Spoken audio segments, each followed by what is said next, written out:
September 28th, 1780, 9 in the morning. A man walks alone down a quiet road in New York. He passes 3 militiamen. Something feels off. They stop him. They question him. Minutes later, he's in custody. To them, he's just another suspicious traveler. What they don't know is that they've just uncovered one of the greatest acts of treason in American history, and they have no idea their actions were set in motion by one of the most effective spy networks ever to operate on American soil.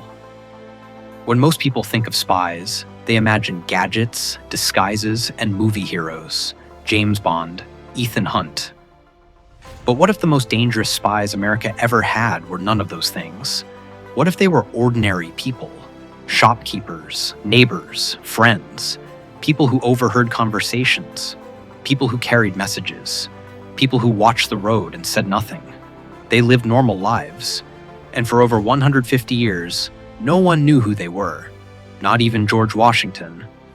During the American Revolution, a secret intelligence network operated deep inside British-occupied New York.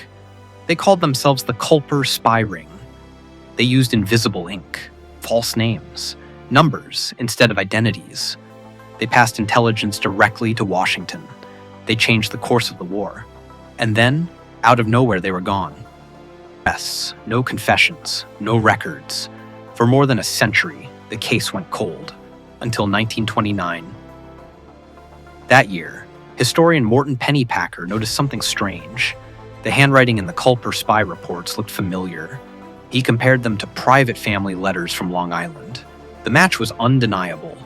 Pennypacker unmasked several Culper agents, but one profile stood out. One identity remained unsolved, known only by a number, 355. In the Culper codebook, 355 meant one word: lady. She appears only once in surviving correspondence. In it, Woodhull praises her openly. He claims she would help outwit them all. Then she vanishes. No name, no description, no confirmed sightings, because Agent 355 never reappears.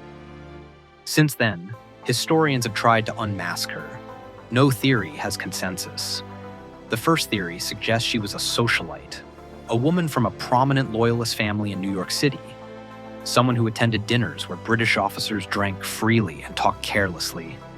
At the center of that world was Major John Andre, Britain's chief intelligence officer. A well-dressed woman would have been invisible. The problem? There's no direct evidence, only implication. The second theory points to Anna Smith Strong, a neighbor of Abraham Woodhull. Legend claims she used a coded laundry line, black petticoats and handkerchiefs, to signal when messages were ready. She fits the location. She fits the timeline. But historians argue her role, if real, was logistical, not intelligence gathering. A messenger, not the mole. The newest theory is also the most unsettling. Some historians now believe Agent 355 may have been an enslaved woman named Elizabeth, known as Liss, in the Townsend household. An enslaved woman could move freely through homes, gatherings, and British officers' quarters. She would have been present when secrets were spoken, and her name would never appear in official records, if this theory is true. Agent 355 didn't disappear. She was erased. The darkness had a name, the HMS Jersey, also known as Hell. The Jersey was a British prison ship anchored in New York Harbor. Over 11,000 American prisoners died aboard, from starvation, disease, and abuse. One popular legend claims Agent 355 was captured, imprisoned on the Jersey, pregnant, and died there anonymously. It's a haunting story. But there's a problem.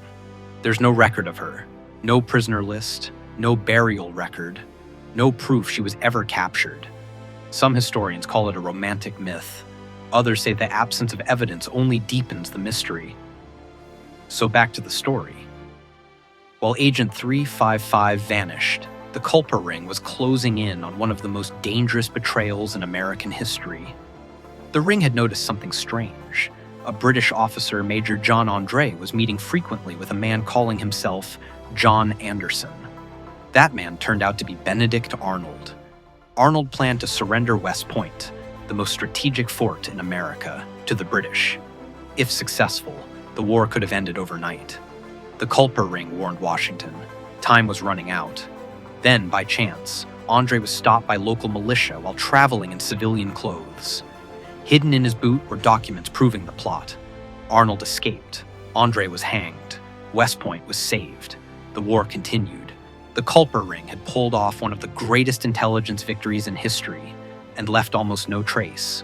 Today, we know the names of some Culper spies, but not all. Agent 355 remains unidentified. No grave, no portrait, no confession, only a number. And who knows, maybe the most dangerous spy of them all was your great-great relative,